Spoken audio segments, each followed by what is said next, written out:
Hello and good evening, everybody. My name is Sam Thompson. I'm a program manager here at the US UK Fulbright Commission, and I'd like to welcome you all to the next in our public Across the Pond webinar series. Across the Pond is a platform for transatlantic conversations between Fulbright scholars. This virtual webinar series brings together two Fulbright scholars, one from the UK cohort and one from our US cohort, to discuss the intersection of their research interests.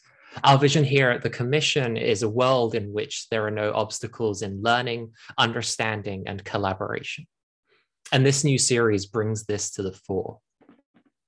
Our Across the Pond conversations are just as much about involving you, our audience, in addition to our scholars. And we appreciate your participation in this. Tonight, we're taking a look at a truly transatlantic topic, football or soccer. The rules of the beautiful game were set in stone in England during the mid-19th century as modern association football diverged from other varieties. These varieties came to be known as modern rugby and American football. But beyond the historical variation of football, the sport remains an arena of linguistic and cultural variation too, with association football commonly referred to as soccer in the United States. This evening, we ponder what's in a name. Like Shakespeare's Romeo, we'll explore how football and soccer exist quite differently on either side of the Atlantic, diving into the profound cultural implications of the game in arenas such as socio-geographic identity, gender identity, and so on. But before we get started, I want to get into some housekeeping, and then I'll introduce our scholars. So tonight's webinar is being recorded, and you'll notice that you were informed of that as you entered. That means that if you miss anything or you have to leave, you'll be able to go back and watch it later. Also, we have an archive now on our website and on YouTube where you'll be able to watch previous installments in this series. And furthermore, if there are other events coming up that you don't think you'll be able to make, we'll eventually have recordings of those online as well. We'll also be taking questions throughout the event rather than waiting till the end. So if something pops into your mind that's relevant to the conversation as it's being had, be sure to put those questions in the Q&A box, and I'll try and get to them as there's space in the programming and in the conversation, rather. So without further ado, I am joined tonight by Dr. Kermit Davis, who is our representative from our US cohort. He is a professor at the University of Cincinnati, and he's the graduate program director of environmental and occupational hygiene and occupational and safety and ergonomics. Dr. Davis is the past president of the Human Factors and Ergonomics Society, and his research has concentrated on reducing ergonomic stresses for healthcare workers and patients. In the last year, his research was particularly focused on virtual offices, and he'll be doing his Fulbright at the University of Loughborough. And then for our UK cohort, I'm joined by Glyn Robbins. Glyn has written about, and campaigned on housing for 30 years. For the last 10, he managed a council housing estate in North London, during which time he completed a PhD in urban and planning policy. His particular interest in comparative US-UK housing and urban policy, which is the subject of his Fulbright scholarship, and since 2019 has been a visiting fellow at the London School of Economics. He's been an active sports person throughout his life, and he played competitive rugby for about 20 years, but has now reverted to following the game that he was brought up with, football. He was born and raised close to the ground of West Ham United and supported them since he was a child. But the move to the Olympic Stadium was a little too traumatic, and is now a season ticket holder for another East London club, Leyton Orient. It's great to have you both here with me tonight. Glyn, how are you doing? Good, thanks, Sam. And Kermit, how are you? I'm doing well. Great. Well, so I think to get us started, perhaps if both of you could maybe talk to me about your experiences with football. I know we heard a little bit there in that introduction you'd written for us, Kermit, Glyn. So maybe if I ask Kermit to start off here and then. Yeah, so I started off as a baseball player, fan, grew up with baseball as my favorite sport. And then in my 30s, my children converted me into a soccer father and soccer fan. And then I developed a passion for the Premier League. And that's about the time when I picked on to Man City and have been following them for multiple years now, and following some of my favorite players on that team. But also I've just turned to loving the game of the small things that people in the United States oftentimes don't understand. And then perhaps moving away a little bit from the heights of Man City, Glenn, if you could talk to us a little bit about your time as a football fan. Well, I suppose as Kermit was brought up in baseball, I was with football. I'm going to call it that, I'm afraid, from now on. There's a family legend that I was taken to Upton Park, which is West Ham's old ground, by my granddad when I was 6 months old. There's a comedy show that actually did cross the Atlantic. It became Archie Bunker in the States, and its equivalent in the US was Alf Garnett. And there's an episode when Alf Garnett takes this baby to watch West Ham, because Alf Garnett was from East London as well. And apparently my granddad did something similar with me. And so I've had football in my life throughout my life. And my granddad was very much involved with works football teams. And a lot of current professional football teams have their origins as works teams. So for instance, West Ham were originally the Thames Ironworks. And my granddad used to take me to watch the works teams that he was involved in. So it was very much a part of my earliest memories, really, and has continued, albeit, as you referred to, with some checkered experiences more recently. Great. And so the first thing that I think you both wanted to talk about was how culture within the UK and US changes the way that football and that relationship that fans have with football is engaged with. Could we get started on that as a topic? Do you want to start, Glenn? No, you go first. Come in, okay. You back first. Yeah, I think one of the things that just talking to Glenn, one of the big characteristics, and oftentimes, the culture over in the United States is we want lots of goals. We want to, let's change all the rules so we can get more and more scoring, because it's, ties are boring and we don't want to end in ties. So I think that's a big, change in culture. And then it's, the other culture issues, especially growing up, and that there's, so many other different sports that have grown up through our culture in the United States with American football, with baseball, with basketball. There's a lot of competing type of games that are out there, or sports that are out there that can that undermine. But and a lot of those other sports, are scoring. And I think that's one of the biggest cultural differences that we see. But there's many others oftentimes too of just what's relegating, and we don't have any of that concepts in any of our sports over in the United States. And maybe Glenn, you want to put your sort of perceptions on relegation and stuff. Well, relegation is an interesting start point, isn't it? It's how we sort of began this conversation in a way, which was around the whole question of the European Super League, which emerged as a news story, was it a couple of months ago?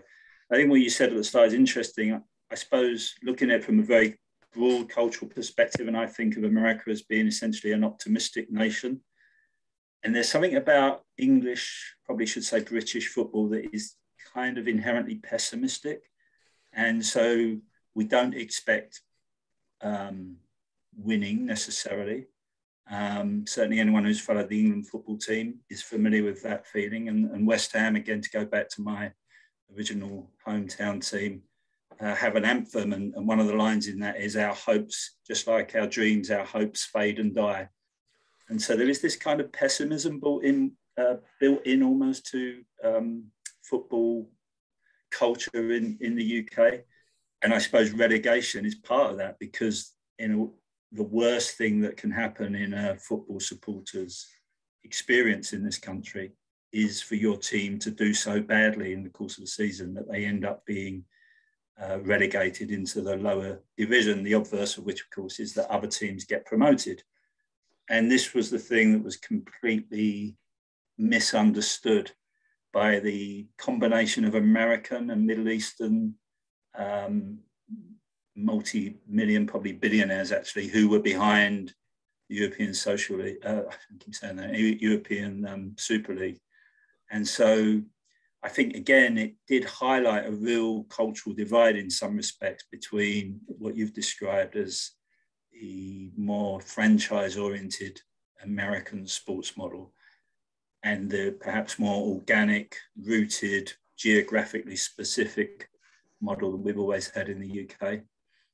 Yeah, because that's one of the interesting things with, we act as a franchise over here in a lot of our sports, and they can up and move over a squabble over a stadium where, I think you were talking, there's only been one franchise that has moved in all of, all the years of history of English football.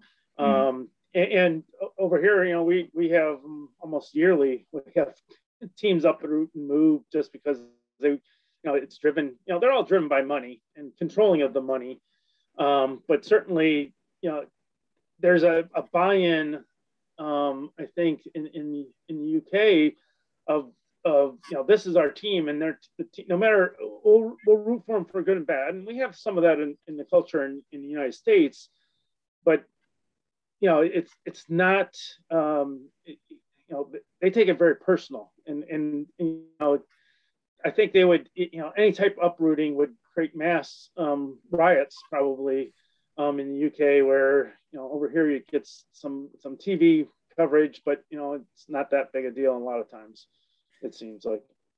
Well, no, that's right. I mean, if people aren't familiar with this, there was a team from South West London called Wimbledon FC, and about 20 years ago, I think, maybe a little less, that team was uprooted and moved to a place called Milton Keynes, which is about 50 miles northwest of London. And it caused shockwaves through anyone who was interested in the game, at least, because, as you said, it was so countercultural. This is not what happens. Football teams are based in their place, and that's where they stay.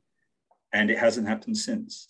And so, again, I think the whole idea behind the European Super League, which had this sort of underlying sense of transportability, I suppose, that you could live anywhere in Europe and follow any team that you liked within the Super League. I think that was part of the emphasis. Again, just doesn't really fit with what traditionally, at least, has been the culture of British UK football. So it's a very interesting contrast, and one that ultimately, I think there's still a strong possibility that the European Super League is revived in some format, but I suspect it will not be on the same model that failed last time, and will have to have some sort of respect, if you like, for these cultural traditions. It's something you said to start, that idea of how fans engage differently with the game, Glenn, really struck me when you talked about the difference between the US having an optimistic outlook versus a pessimistic outlook in the UK. And I think your point being, in the UK, if your team does badly, there's the chance that you get relegated to a different league. Whereas in US sports, if your team does badly enough, then you get a higher pick in the draft, and that's almost something to pin your hopes of the future on. And it's almost this weird thing where the worst thing you can be in an American league is a middling team, and that's still fine because you get to watch them win sometimes. It's almost set up to let fans who are losing have something to at least dream about in the next 2 or 3 years, which relegation is not, right? Like, the best thing you can hope for is to get back to where you started, which is a really different way of engaging with losing, I suppose. As against which, of course, and slightly contradicting myself, I suppose, there is also an element within British football that allows the possibility that you can go from playing over the park to playing in the European Champions League. There is that possibility that your team can be promoted and promoted and promoted, and eventually you achieve.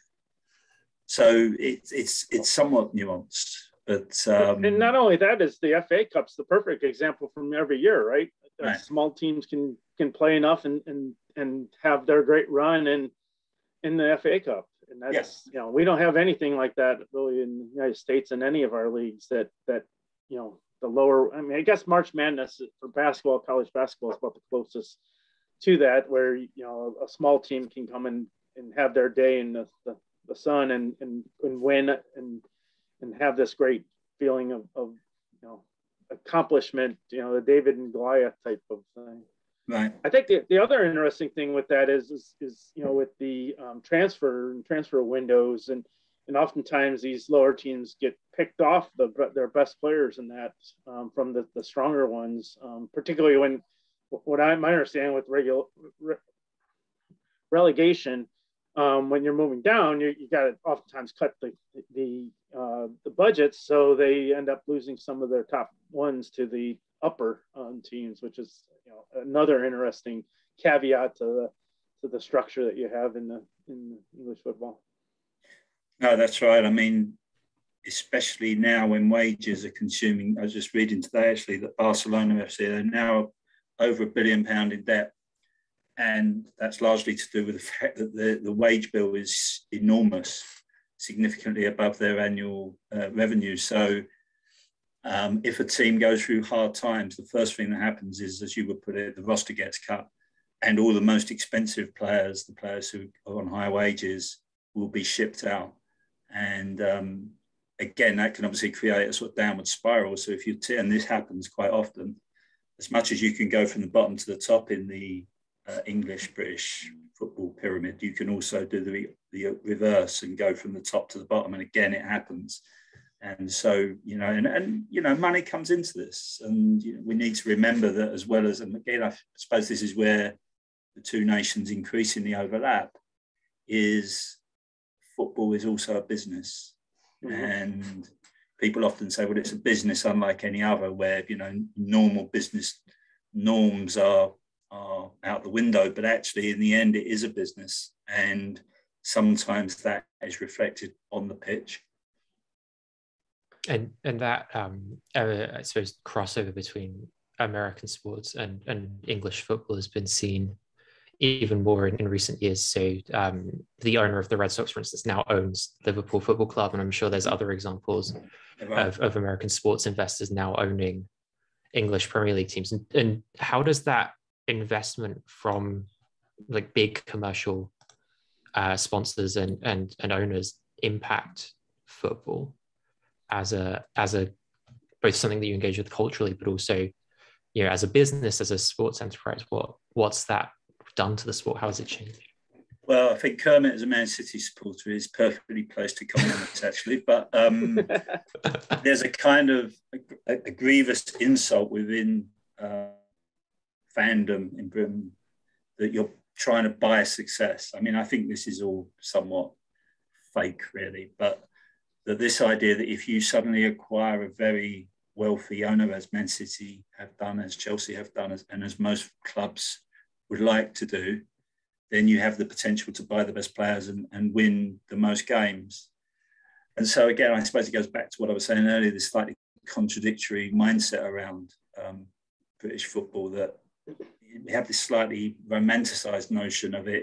It's fair and it's a level playing field, to use an appropriate kind of metaphor. But actually this sense that you can buy success is seen as going against the grain, really, that is not how it should be done. That it should be done through, through hard sweat and hard work and endeavour, not just by going out and buying the best players available. But yeah, I think this is a perfect moment for Kermit to comment, really. Yeah, I think, it's nice to have a very rich owner on the team that you're rooting for. But I think, it's similar to, many of our sports, and oftentimes in the States, they have to put, salary caps on because the rich, I come from a small, mid central United States in Cincinnati, and, our teams always are struggling against the big teams like the Yankees or, any of the teams that football wise or any of it, because, not many people want to necessarily come to the smaller cities. And so I think that's what's also kind of interesting with the teams that have come up to being the powerhouses.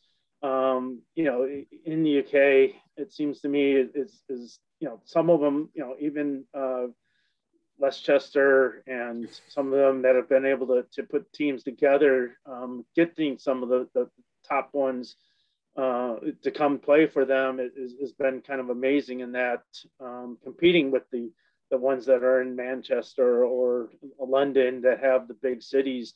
I think that's a very interesting component of this. It'll be interesting to see over the years how this changes. I think the English Football League or the Premier League and how the money is going to shift it. And actually, I think Barcelona is 1.6 billion and not just 1 billion.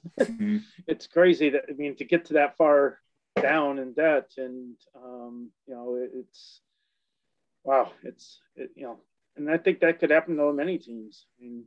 Well, I've been half expecting it for ages, Kermit. This idea that football will eat itself ultimately, that it cannot sustain this level of financial expenditure, that the numbers just don't add up, essentially. And so it's very interesting to see what's happened with Barcelona. But I suppose it also goes back to my other point, that this makes some form of breakaway league from the elite, which in effect means the most wealthy football clubs from the rest. I think, I say inevitable, but I certainly would expect them to have another go. And what would also be interesting along that line, of course, is whether or not it would become more transnational. So whether that would, for instance, include, there were two main professional teams in Scotland. Well, that's not right, I shouldn't say that, but essentially the game in Scotland to be dominated by two clubs for as long as anyone can remember. Now, would they come and join a sort of pan-European league? Would even an American-based team be possibly enticed into it? And this has been tried in other sports. So, it isn't impossible that we could see not just a European Super League, but a global Super League. And I'm sure some of those people with money have started thinking about that. A team from the Emirates, for instance. Yeah. No, I think they're, I could see almost taking, the World Cup mentality of going across to, all the countries and selecting one or two teams from the best of the best type of thing, and then having a 20 team, 30 team league or something like that.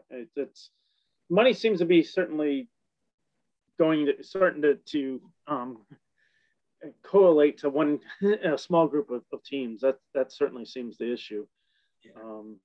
Yeah. And as a sport, you mentioned Leicester City, and it's worth remembering that they won the Premiership not that long ago. Relatively small club from a relatively small city, and with a relatively small budget. Although these things are very relative, we're still talking about a lot of money. Millions, but yeah. But I suppose again, the fear that a lot of football fans would have is that in that scenario that you've just outlined, the Leicester Cities, that would never happen again. That even already there's a strong sense that at the start of the season, you really know that the ultimate winners of the Championship or the Premiership is going to come from a handful of clubs. It's highly unlikely that it's going to be, the other 15. And from a sporting point of view, I think that is a problem, really. I think we want to see sports that have the opportunity for some sort of equal competition between clubs, not an elitist competition. But having said which, I think there's a sort of almost an inevitability about this.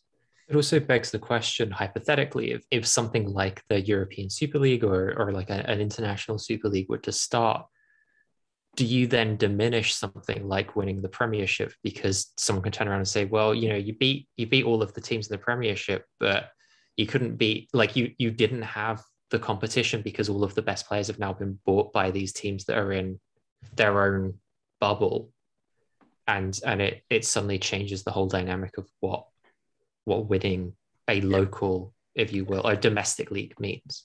No, and I think there's already signs of that. I think there's signs that the big clubs now care more about winning the European Championship than they do about winning the Premiership, because you can do one without the other. Mm-hmm. And that's the biggest stage from their point of view. So we're going to see huge changes in the game in the next few years, I think. And obviously, everything that we've experienced in the last 18 months, myself and Kermit did talk a little bit about this in the past. You know, how are any of these kinds of assumptions we're making, actually they're far more important things than football, of course, but any of these assumptions we're making about the future of football are going to be related to the pandemic.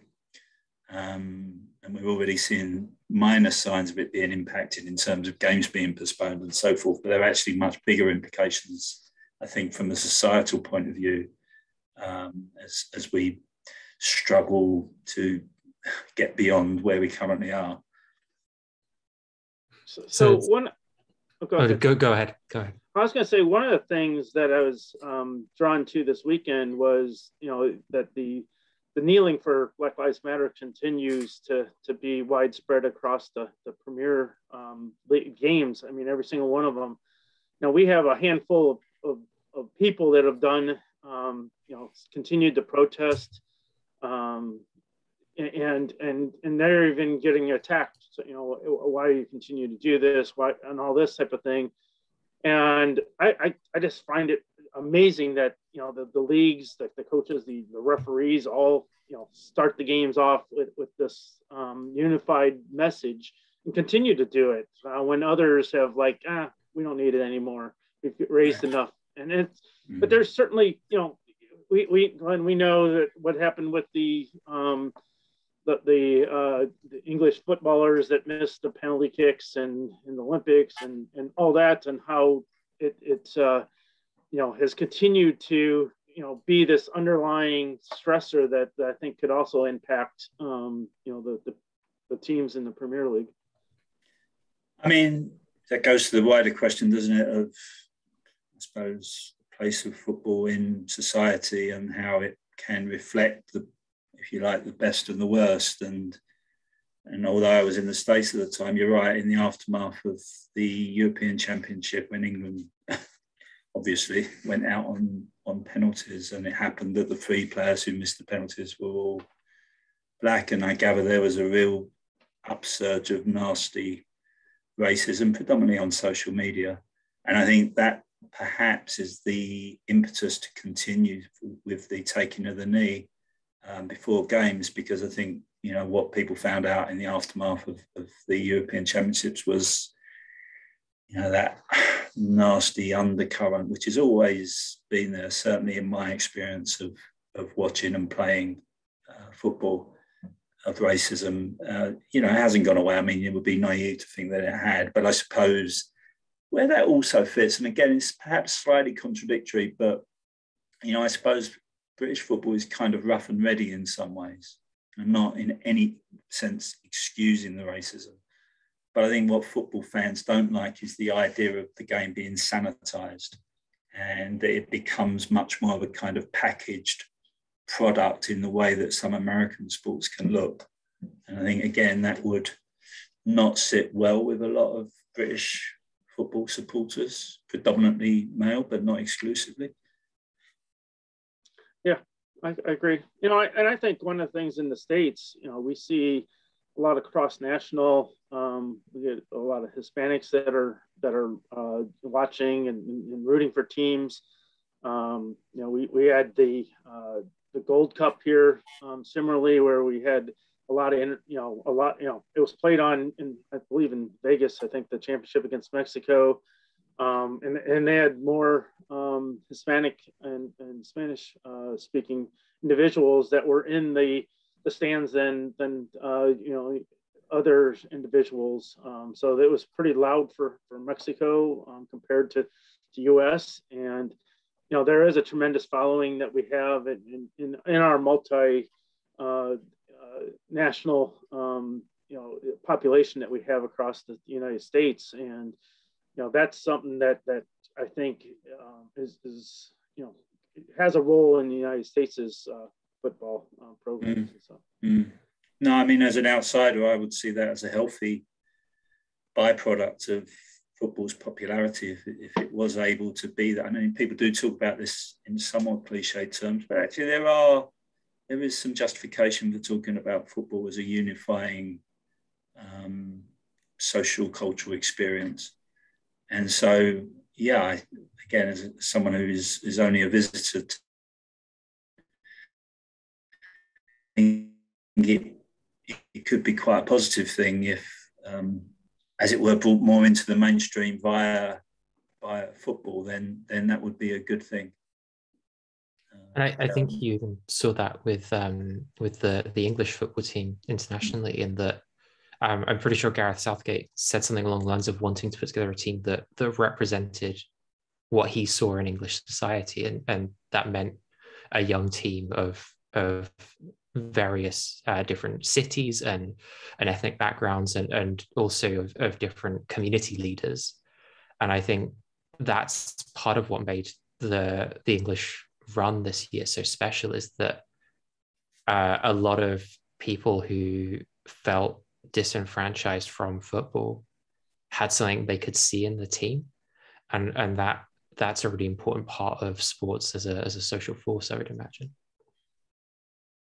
No, I agree. I think without romanticizing, I think it does have that capacity, undoubtedly. And I think on balance, albeit that the racism of recent weeks, months was disgusting, and as Southgate said, unforgivable.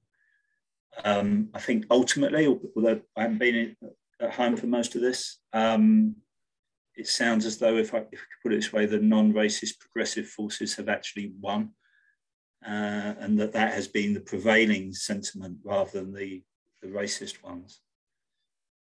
Well, I think you even saw it in the response from our political leaders at the start of the tournament, when the English football team took the knee. Boris Johnson said fans were right to boo. And then at the end of the tournament, when we had that racist reaction to our players, Boris Johnson came out and condemned that action. But to see that level of cognitive dissonance between his two different reactions does suggest that at least the popular reaction was very much one of, we condemn racism, we support our team and their decision to make an anti-racist gesture and be a part of that movement. It certainly suggests, as you say, the progressive forces won out on that battle. Mm-hmm. Mm-hmm. Yeah, I think that's I agree. Totally true. I think there's a really interesting question that's coming from our audience that I'd like to get your views on, which is whether you perceive a change in the national character of football over recent years. So as managers like Wenger, Pep, and Klopp have moved around, this has changed. But there was a time when English teams were noted for physical play, long balls, whereas Italian teams tended to play very defensively, working to prevent goals rather than score them. And Dutch and German football tended to be out of control. Do you think this is changing as managers and players move around to different clubs? And is the loss of national character of play a good or a bad thing for the sport? Kermit, again, I think Man City have some insight here. Yeah, I think I think any sport, whether it's the United States or the UK, teams are going to evolve, and you can't stay stagnant, because teams figure out your weaknesses and then they exploit those. And so I think by having different coaches moving around, I think it certainly will change different places, because they're going to take their strengths, and it's also, I think, a combination with the type of players you have on your team, both as they arrive and as they switch over to their team players. I don't think that's any different than what you have actually in the States, and you can take an NFL American football team and they switch coaches all the time, every 4 years if you're not winning, type of thing. But you end up with different coordinators, different changes of systems, and then they slowly change to different personnel, and that's this constant cycle. And I think that's what you get in the English Premier League too, is as you change different people that are going to, you almost saw that in mid-season with Chelsea last year, right? I mean, they started off with one manager, and then they came with the next one, and their systems changed, and who was actually playing was changing, and when they were brought in and stuff. Those type of things really, I think, are driven by a lot of times the managers, because ultimately they're pulling the strings of how they want them to play, or you don't get on the field. No, it's an interesting question. I mean, I feel a bit conflicted, I suppose, because there's part of me that likes the kind of blood and thunder of the kind of football that I was brought up with, muddy pitches, heavy balls, and all the rest of it.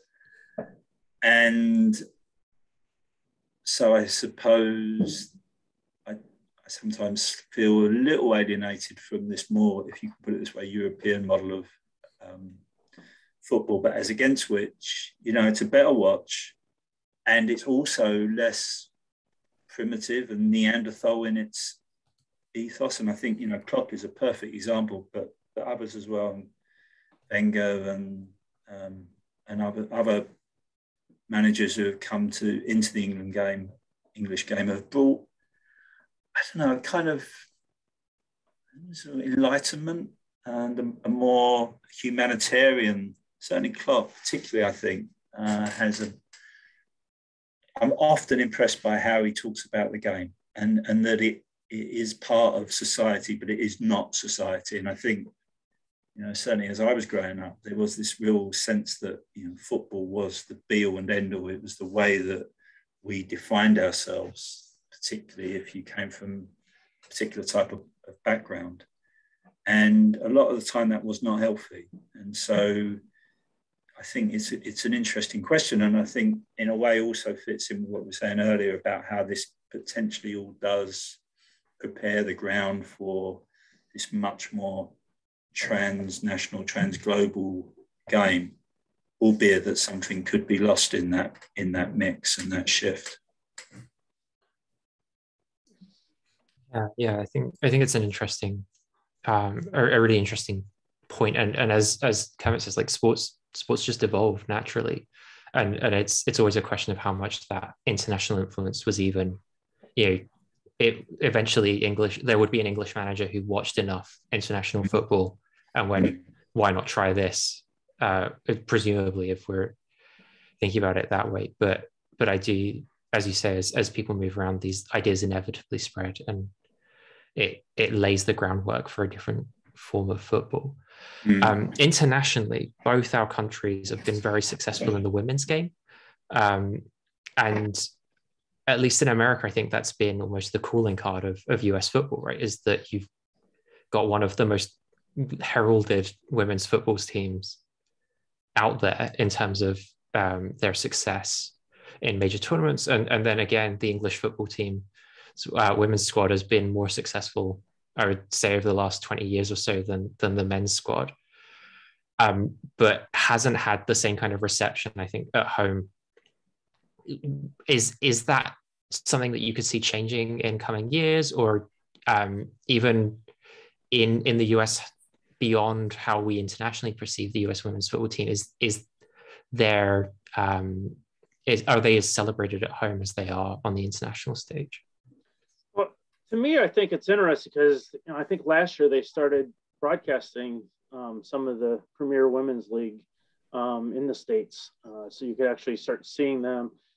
We have obviously a national women's league that I think the next generations that are watching, from building on the Olympic and the World Cup successes that the U.S. team has had, and but they're also fighting over getting equal pay and on many levels to the men. That has really come across as something that I think's been detrimental. Not detrimental, they shouldn't be, but perceptions that they're not equal. And oftentimes I think some of the women's games rival some of the great men's games on it was interesting. My daughters would stay up and watch the Olympic women's game, but they almost refused to watch the men's Gold Cup that was in 8 o'clock at night. And so I think, as there's more access, and as the next generation comes around, I think there will be more opportunities, and a game that's really I think parallels to what you see in the men's game and competitiveness. Yeah, I mean, I hope the British game changes in the direction that the American game has gone. I have to say I'm something of a skeptic on this. I think partly based on what I've already said about the deep-rooted traditions of the game in Britain, which are essentially male-dominated, with some exceptions.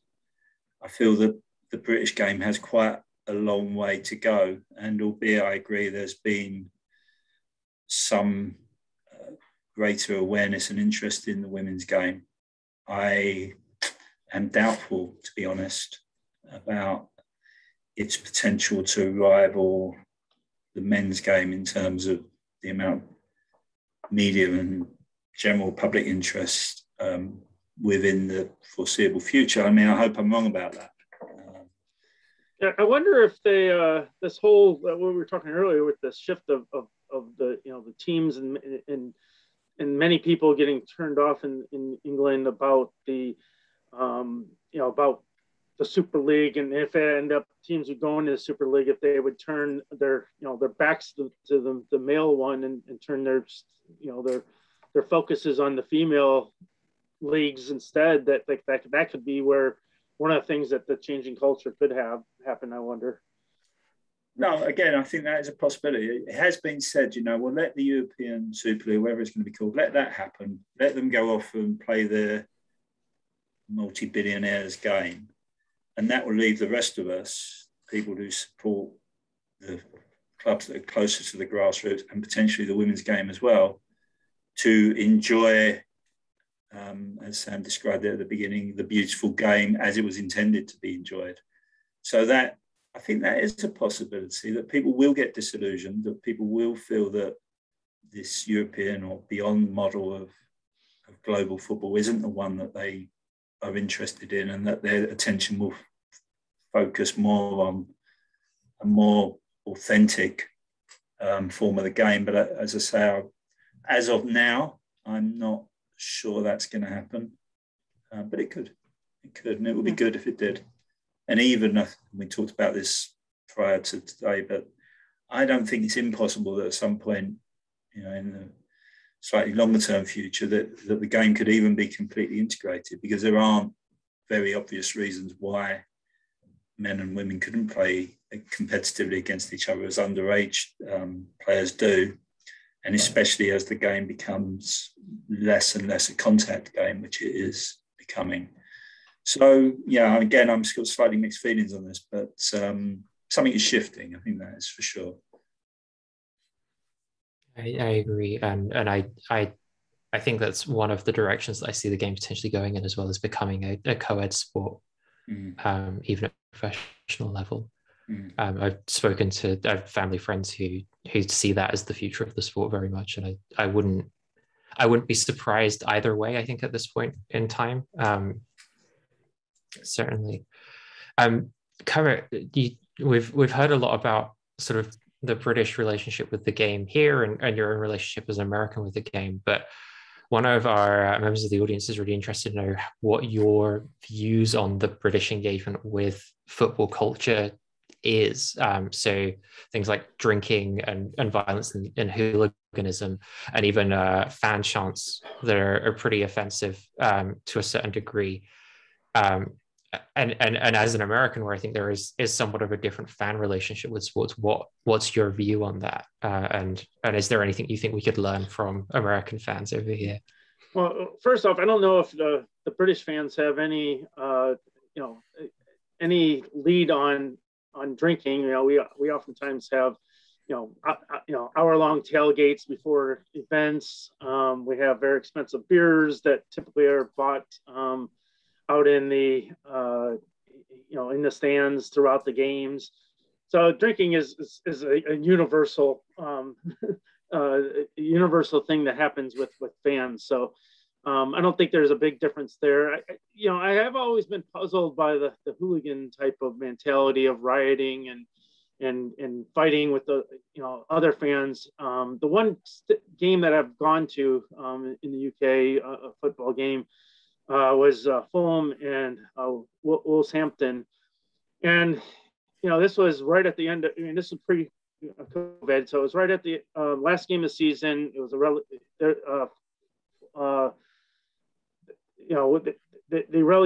relegations were already meant. Fulham had already been relegated, and so they put their fans way up in the top of the ones that registered that came in the one section of the visitor section that's way up at the top, and then us coming in late got the 3 seats from the bottom. So it was an awesome experience.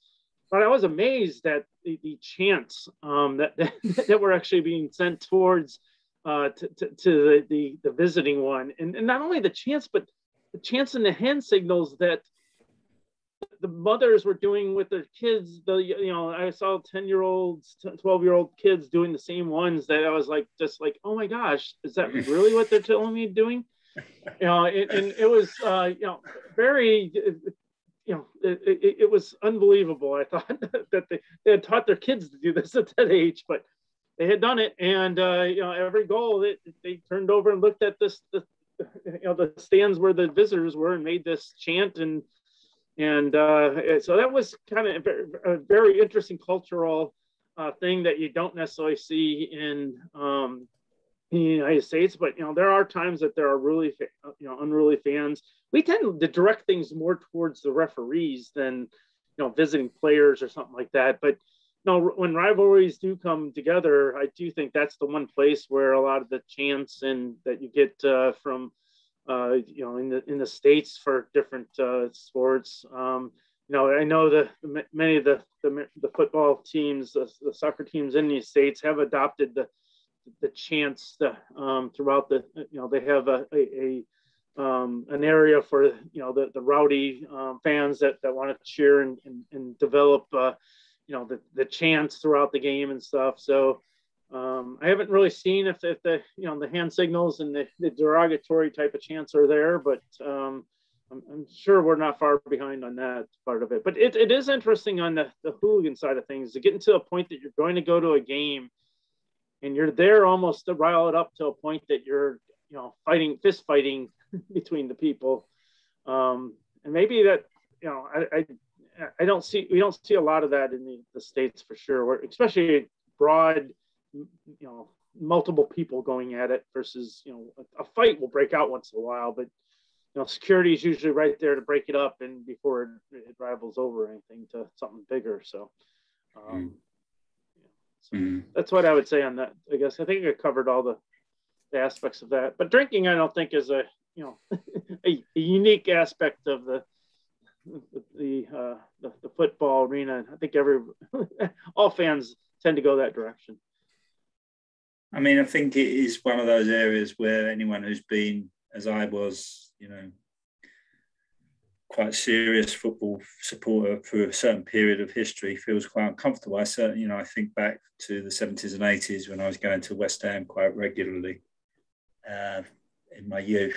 And, it was unpleasant, deeply unpleasant. Violence was never far away, nor was racism or sexism, homophobia, all of the worst sides, if you like, of particularly male behaviour, although Kermit is right, it's not always restricted entirely to males. But I think it is also one of those areas where there's been improvement. Now, I think, again, this is not uncomplicated because part of the drive for improvement around behaviour at stadiums has been to make the game a better product, to make it something that is better to sell, easier to sell to a wider audience than a game where, there's the possibility for violence and all sorts of other bad behaviour. So, again, it's slightly nuanced. An interesting illustration, I suppose, is that people may know that after various of these outbreaks of violence, and one in particular, all the main grounds in the UK were made all seater. You couldn't stand. When I first went to football, we stood on the terraces, and that was very much a part of the cultural experience. I would never have sat down to watch a game.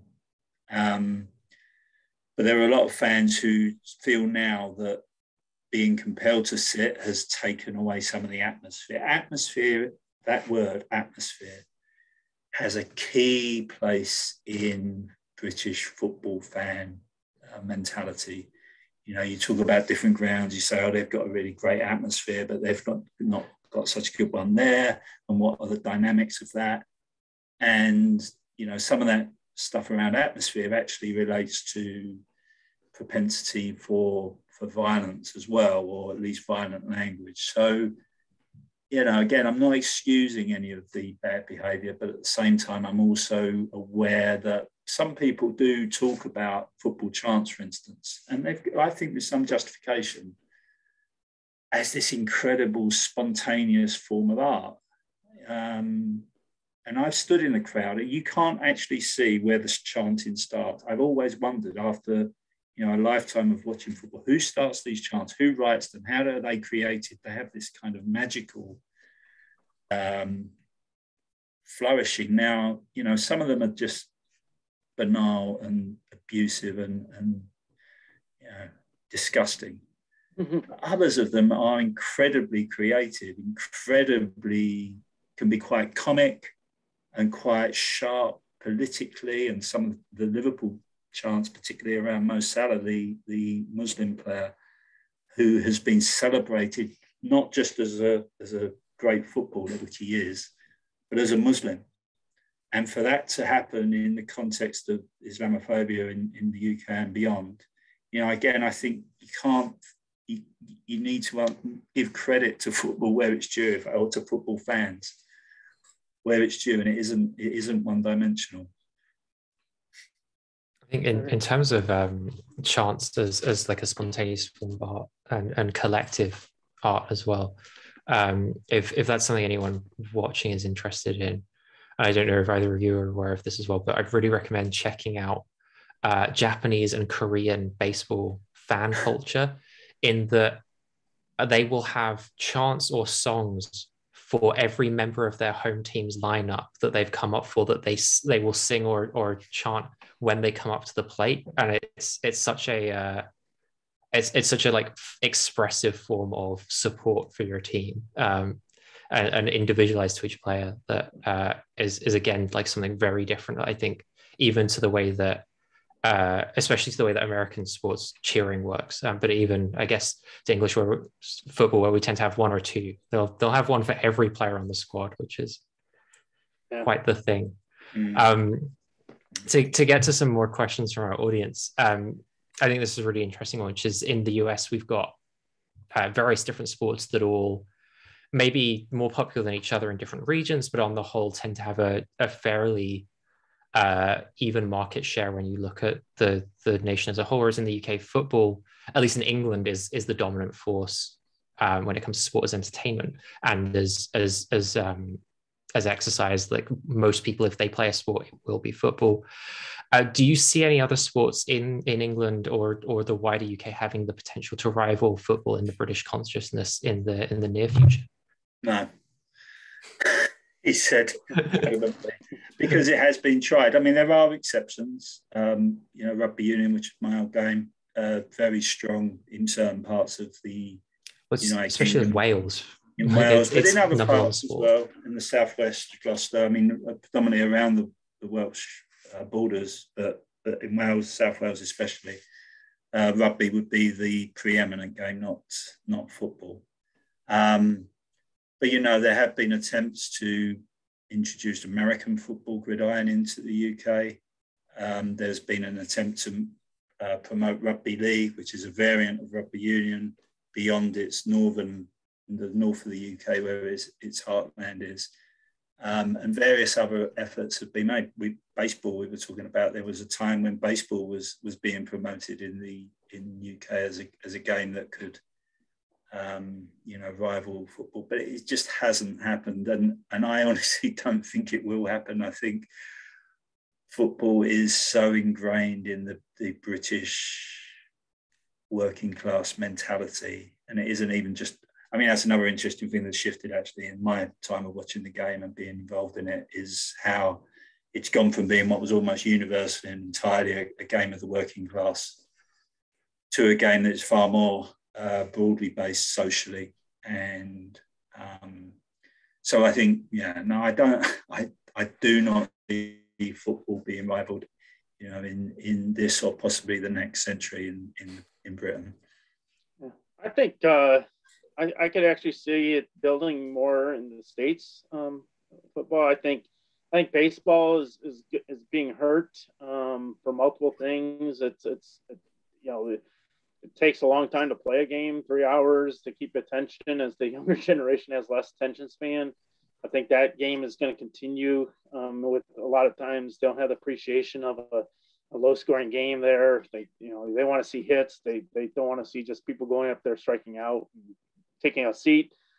I think that, lacrosse and soccer, those a little more up and down, back and forth, similar to like basketball. Well, and the other thing is many of the sports in the United States is they put for the East Coast, they put the games on oftentimes starting pretty late for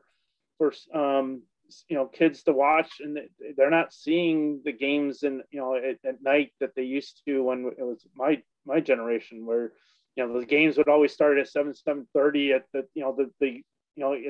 in the playoffs and stuff. So you would be seeing all those games.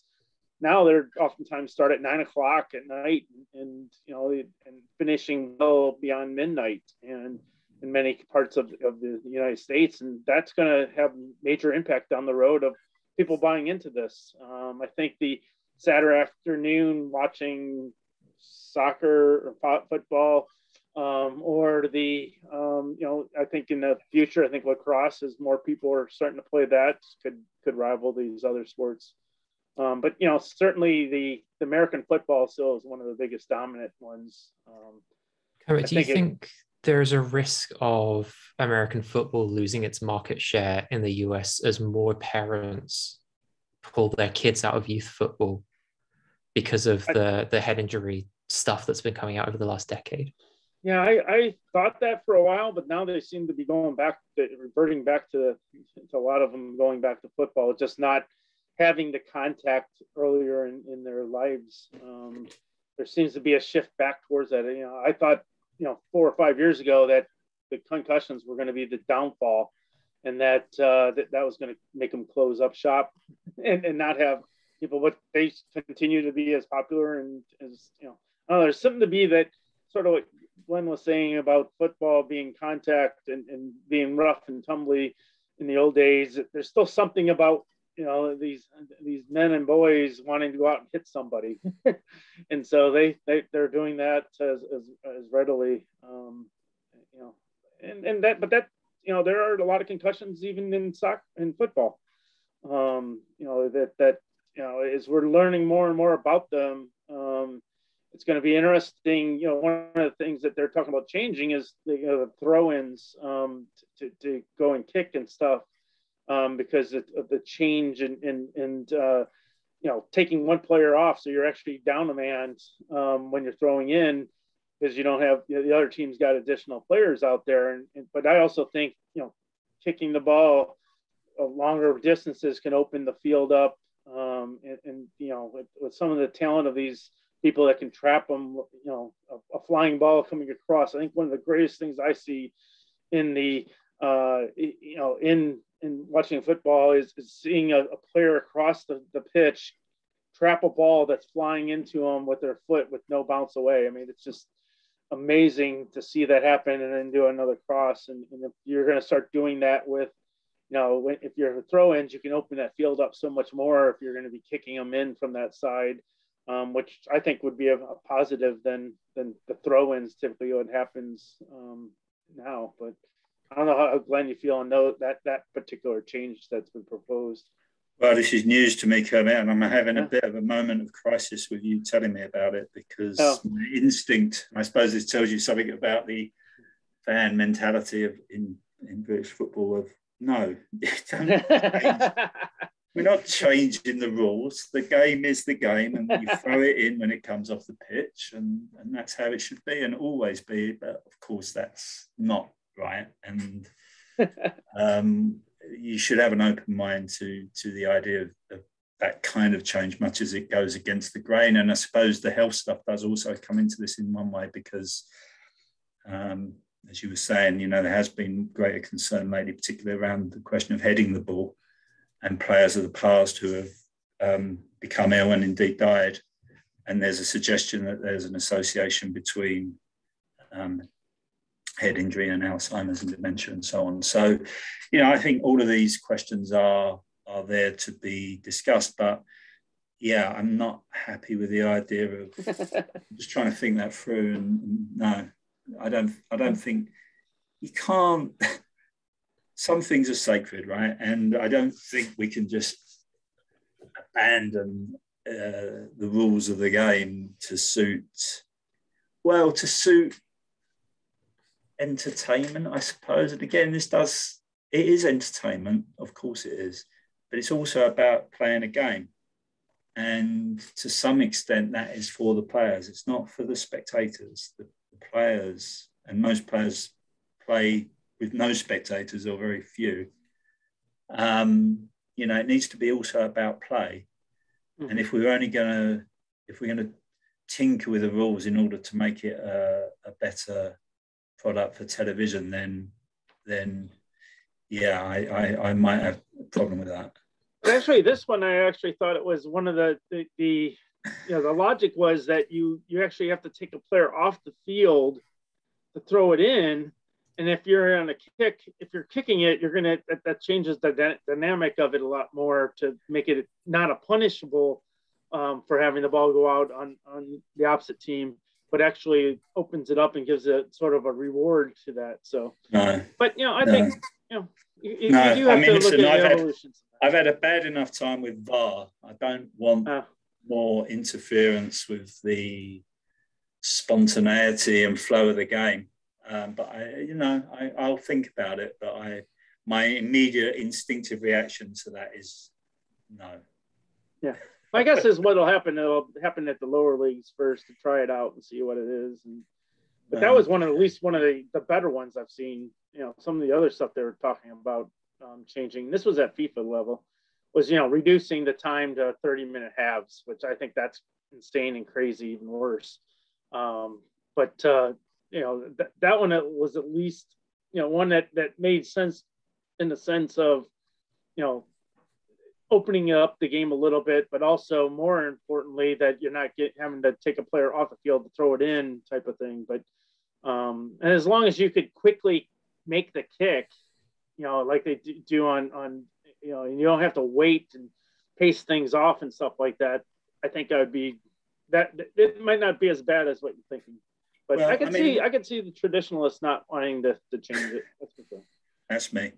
And more seriously, I suppose going back on to the point of the US-UK comparisons, I think one of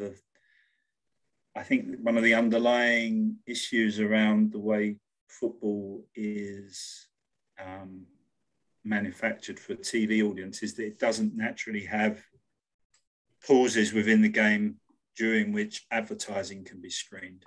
And certainly if you watch, as I have been for the last 8 weeks, US sports, you know, it's constantly having stoppages and during which commercials are shown. And I think, again, that is one where I am going to, stick my hand up to being a traditionalist, because, you know, the game is about the game. It's not about selling motor cars and pizzas. So I think there are going to be forces out there that want to alter the rules of football in order to make it more susceptible to commercial interventions of one kind or another, including having breaks in play when you show adverts. And, you know, I, for one, am going to be ready to take to the streets on that issue if it comes to it. Yeah, I definitely think that, you know, I wouldn't be, I like the constant streaming of it, that you don't have breaks of commercials. They do get kind of creative over in the States. You know, they'll shrink the screen and put the advertisement simultaneously, but still see the play. So they're still doing that anyways, of not breaking in, but doing that. So that's a culture thing that I've seen. They did that really a lot with the Olympic events, but they were, you know, with football, they've started doing that with the various streaming services and stuff. So, and it's all a bit worrying. Yeah, that's all about money. No, but I mean, you know, the game is still, I agree, a beautiful game, and it sometimes has the capacity to touch you in a way that, certainly in my life, very few other things can. And I would not want to lose that experience for myself or for others, you know, in the future. So, you know, more seriously, of course, things change, rules change, society changes. But I think there is something about the essence of football that you play with at your peril, actually, and that if it's manipulated too much, then I think people would lose interest. I think that's a really nice note to end on, Glenn, as we are about an hour in, and I think that's such a great note for us to take as our closing statement on football from either side of the Atlantic. Thank you both so much for joining me this evening. It was really fascinating. I think we touched on a lot of things, and based on our previous conversation that I had with the two of you, but also by the sounds of it, the things that you've talked about in the lead up to that, we could have gone on for a lot longer. But perhaps another time, perhaps when we can all get together somewhere where we can also commit to our country's own predilection for drinking around sports as well. But like I say, thank you both so much for joining me tonight. And thank you everyone at home who tuned in. If you liked what you heard today, you're interested in some of the other events we've got coming up, we've got an event next week on challenging cancer, where we've got people talking about detecting and tackling cancer in different healthcare systems. And then on the 14th of September, we have our next event. Sorry, that's not next week. That's on the 31st of August, so 2 weeks time. And then on the 14th of September, so 2 weeks after that, we have our next Across the Pond after that on advocacy in healthcare and education.